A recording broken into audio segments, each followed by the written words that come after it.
ഒരു കാര്യം തന്നെ എപ്പോഴും മനസ്സിൽ വിചാരിച്ചുകൊണ്ടിരുന്ന നടക്കുന്നു പറഞ്ഞാൽ സത്യം കേട്ടോ.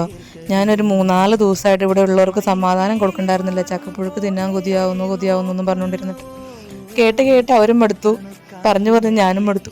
പക്ഷെ എൻ്റെ മനസ്സറിഞ്ഞിരുന്ന പോലെ ഞാൻ പിള്ളേരോടും ചേട്ടനോടല്ലാണ്ട് ഇങ്ങനൊരു കാര്യം ആരോടും പറഞ്ഞിട്ടുണ്ടായിരുന്നില്ല. പക്ഷെ എനിക്ക് മനസ്സറിഞ്ഞിരുന്ന പോലെ എനിക്കൊരു ചക്ക കിട്ടി. ഒരു ചക്കയല്ല, ഒരു ചക്കയുടെ പകുതി. അപ്പോൾ കിട്ടിയപ്പോൾ തന്നെ പകുതി ചക്കയുടെ ഭാഗം ഞാൻ എടുത്തു വെച്ചു പഴുപ്പിക്കാൻ വേണ്ടിയിട്ട്.